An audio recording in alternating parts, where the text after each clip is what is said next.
नमस्कार। आज देश की तमाम फटाफट खबरों में आपका स्वागत है। प्रधानमंत्री नरेंद्र मोदी आज रविवार को मंथली रेडियो प्रोग्राम मन की बात के जरिए 75वीं बार राष्ट्र को संबोधित कर रहे हैं। इससे पहले 28 फरवरी 2021 को पीएम मोदी ने देशवासियों से बात की थी। पीएम मोदी ने मन की बात के 75वें एपिसोड पूरे होने पर कार्यक्रम सुनने वालों को बधाई दी। उन्होंने कहा कि साल 2014 में विजयदशमी के दिन मन की बात कार्यक्रम की शुरुआत हुई थी, लेकिन ऐसा लगता है कि ये कल की ही बात हो। देश भर में कोरोना वायरस संक्रमण के मामले तेजी से बढ़ रहे हैं। इसी बीच आईआईएम और आईआईटी गांधीनगर में कोरोना विस्फोट हुआ है। आईआईएम अहमदाबाद में स्टूडेंट और प्रोफेसर मिलाकर 40 लोगों को कोरोना रिपोर्ट पॉजिटिव आई है। वहीं आईआईटी गांधीनगर में 25 छात्र कोरोना संक्रमित निकले। अहमदाबाद नगर निगम के उप स्वास्थ्य अधिकारी डॉक्टर मेहुल आचार्य ने कहा कि जांच के दौरान जानकारी मिली थी कि आईआईएम के 6 छात्र 12 मार्च को नरेंद्र मोदी स्टेडियम में मैच देखने गए थे। सबसे पहले इन छात्रों में से 5 छात्रों में कोरोना वायरस की पुष्टि हुई थी। बाद में संख्या बढ़कर 23 हो गई। भक्त प्रहलाद, हिरण्यकश्यप और उनकी बहन होलिका से जुड़ी होलिका दहन की पौराणिक कथा तो सभी जानते हैं। यही कारण है कि होलिका दहन को बुराई पर अच्छाई की जीत से जोड़कर देखा जाता है। होलिका दहन का त्योहार इस बार 28 मार्च यानी आज है और उसके अगले दिन यानी कल सोमवार को होली का त्योहार दुल्हंडी मनाया जाएगा, जिसे दुल्हंडी भी कहते हैं। होलिका दहन का शुभ मुहूर्त शाम को है। दहन से पहले पूजा पाठ अपने मुहूर्त में ही करें और फल का लाभ लें। होली के मौके पर आज सोने के दामों में भारी गिरावट आई है। 100 ग्राम सोने की दर में 7600 रुपये की कमी दर्ज की गई। गुड रिटर्न्स वेबसाइट के मुताबिक रविवार को 22 कैरेट 10 ग्राम सोने की कीमत 43,920 रुपये दर्ज की गई। इधर सराफा बाजार में सोने की कीमतों में लगातार गिरावट जारी है। रविवार को कीमत पिछले 11 महीनों में सबसे निचले स्तर पर आ गई। 23 मार्च को सोने की कीमत प्रति 100 ग्राम 1200 रुपये से नीचे चली गई थी। इसके बाद बुधवार, गुरुवार, शुक्रवार को भी सोने की कीमतों में गिरावट का सिलसिला जारी है। अंतर्राष्ट्रीय बाजारों में कच्चे तेल की कीमतों में गिरावट के चलते पेट्रोल और डीजल की कीमतें कम की गई है। पेट्रोल डीजल की बढ़ती कीमतों को लेकर हमेशा मोदी सरकार पर हमलावर रहने वाले कांग्रेस नेता राहुल गांधी ने एक बार फिर मोदी सरकार पर निशाना साधा है। सरकार ने पेट्रोल डीजल के दामों में 17 से 18 पैसे प्रति लीटर की कमी की है। ऐसे में राहुल गांधी का कहना है कि चुनाव को देखते हुए कटौती की गई है। रविवार को राहुल गांधी ने ट्वीट करते हुए लिखा है कि चुनाव के कारण केंद्र सरकार ने पेट्रोल डीजल 17 से 18 पैसे प्रति लीटर सस्ता किया है। बचत की इस धनराशि से आप क्या क्या करेंगे? देश में कोरोना की दूसरी लहर चिंता का सबब बनती जा रही है। रोजाना आने वाले केसों का आंकड़ा अब 60,000 के पार पहुंच गया। बीते दिन देश में 62,000 से ऊपर नए केस आए। ये पिछले 164 दिन में सबसे ज्यादा है। इससे पहले पिछले साल 15 अक्टूबर को 63,441 केस रिकॉर्ड किए गए थे। पिछले 24 घंटों में 28,728 लोग ठीक हुए। इस साल पहली बार एक दिन में 311 लोगों की मौत हुई है। वहीं कोरोना के बढ़ते मामलों के बीच कई शहरों में संडे का लॉकडाउन रहा। कोरोना के रोकथाम के लिए सरकार बड़े स्तर पर वैक्सीनेशन का काम देश भर में चला रही है। सूरत में भी विभिन्न स्वास्थ्य केंद्रों और निजी अस्पतालों में वैक्सीनेशन का काम चल रहा है, लेकिन लोगों में वैक्सीन को लेकर डर भी देखा जा रहा है।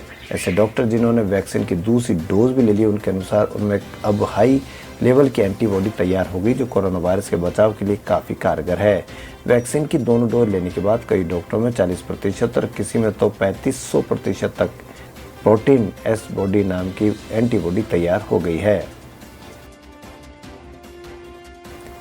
पश्चिम बंगाल और असम की कुल 77 सीटों पर शनिवार को पहले पेज की वोटिंग हुई। इनमें बंगाल की 30 और असम की 47 सीटें शामिल है। इलेक्शन कमीशन के मुताबिक शाम 6 बजे तक 11 घंटे में बंगाल में 89.79% और असम में 72.14% वोटिंग हुई। मतदान का समय शाम 6 बजे तक तय किया गया था। कोरोना की वजह से इसे 1 घंटे बढ़ाया गया था। पश्चिम बंगाल में बीजेपी और टीएमसी के बीच शनिवार को ऑडियो वार सामने आया। सबसे पहले भाजपा ने एक ऑडियो जारी कर दावा किया कि नंदीग्राम में उनकी पार्टी के कार्यकर्ता को तृणमूल कांग्रेस के प्रमुख और मुख्यमंत्री ममता बनर्जी ने फोन कर पार्टी में वापस आने का न्योता दिया। साथ ही उन्होंने नंदीग्राम चुनाव में सहयोग की अपील भी की। इसके बाद देर शाम टीएमसी ने पलटवार करते भाजपा नेता मुकुल रॉय और शिशिर बाजोरिया का एक ऑडियो जारी कर चुनाव आयोग से सांठगांठ का आरोप लगाया।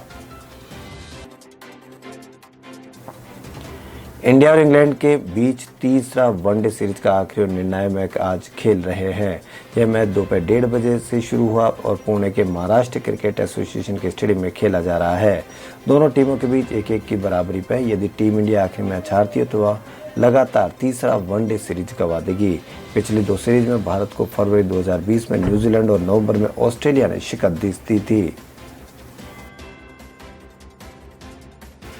संसद ने पिछले हफ्ते अबॉर्शन कानून में बदलाव को मंजूरी दे दी है। Medical termination of pregnancy bill 2020 यानी नया MTP बिल महिलाओं के 20 हफ्ते के गर्भ को एक डॉक्टर की सलाह पर खत्म करने की इजाजत देता है। विशेष कैटेगरी वाली महिलाओं के लिए 2 डॉक्टरों की सलाह पर पहले 20 हफ्ते तक अबॉर्शन की अनुमति थी, जिसे बढ़ाकर अब 24 हफ्ते किया गया है। अगर गर्भ 24 हफ्ते से ज्यादा का है तो पहले अबॉर्शन की अनुमति नहीं थी, पर नए कानून के तहत मेडिकल बोर्ड की रजामंदी पर ऐसा किया जा सकेगा। राजस्थान सरकार ने 25 अप्रैल को महावीर जयंती के दिन होने वाली राजस्थान अध्यापक पात्रता परीक्षा स्थगित कर दी है। अब ये परीक्षा 20 जून को होगी। सरकारी आदेश में परीक्षा की तारीख आगे बढ़ाने की वजह आर्थिक रूप से कमजोर वर्ग के कैंडिडेट्स को मौका देना बताया गया है। इस बार 16 लाख लोगों ने रीट के लिए आवेदन किया है। महावीर जयंती के दिन रीट करवाने वालों को लेकर जैन समाज शुरू से ही विरोध कर रहा था। वही राष्ट्रीय अल्पसंख्यक आयोग ने 23 मार्च को राज्य के मुख्य सचिव को चिट्ठी लिखकर महावीर जयंती के दिन रीट परीक्षा नहीं करवाने के निर्देश दिए थे। पूरे कोरोना काल में राजस्थान ने पहले संक्रमण रोककर अब तेज वैक्सीनेशन कर देश को नई दिशा दी है। राजस्थान में आबादी के हिसाब से गौर करें तो हर 13वें व्यक्ति को कोरोना का टीका लग चुका है। 7.7 करोड़ की आबादी वाले राजस्थान में अब तक 53.10 लाख टीके लग चुके हैं। वहीं बिहार में 50 लोगों में से 1 को, उत्तर प्रदेश में 43 में से 1 को, मध्य प्रदेश में 27 में से और महाराष्ट्र में से करीब 24 लोगों में से 1 को टीका लग चुका है। इसलिए आज से राजस्थान में टीकाकरण की दर बिहार से 4 गुना, यूपी से 3 गुना, मध्य प्रदेश और महाराष्ट्र से 2 गुना है। नवाजुद्दीन सिद्दीकी अपने काम से पूरी तरह से उत्साहित हैं और अपने हर प्रदर्शन के साथ अपने प्रशंसकों को आश्चर्यचकित करते हैं। उनकी बहुमुखी प्रतिभा को देखा है। अब वे बी प्राक द्वारा गाने गाए गए बारिश की जाए के साथ संगीत उद्योग में पदार्पण कर अपने प्रशंसकों का मनोरंजन करने के लिए पूरी तरह से तैयार है। कुछ दिनों पहले जारी किए गए इस टीजर से मनोरंजन उद्योग में भी लहरें पैदा की थी और काफी चर्चा पैदा की थी। 66वें फिल्म फेयर अवार्ड्स का आयोजन शनिवार शाम मुंबई में किया गया। इरफान खान को अंग्रेजी मीडियम के लिए सर्वश्रेष्ठ अभिनेता के खिताब से नवाजा गया। जैसा कि आपको बता दें कि इरफान हमारे बीच नहीं है। पिछले साल 29 अप्रैल को कैंसर की लंबी बीमारी के बाद उनका निधन हो गया था। दिवंगत अभिनेता को कल रात इवेंट में बेस्ट एक्टर के साथ साथ लाइफ टाइम अचीवमेंट अवार्ड से भी सम्मानित किया गया। इरफान खान के बेटे बाबिल अपने पिता की ओर से अवार्ड लेने के लिए पहुंचे। खबरों में फिलहाल इतना ही। यदि आपको हमारा चैनल पसंद आए तो लाइक, सब्सक्राइब और शेयर अवश्य करें। धन्यवाद।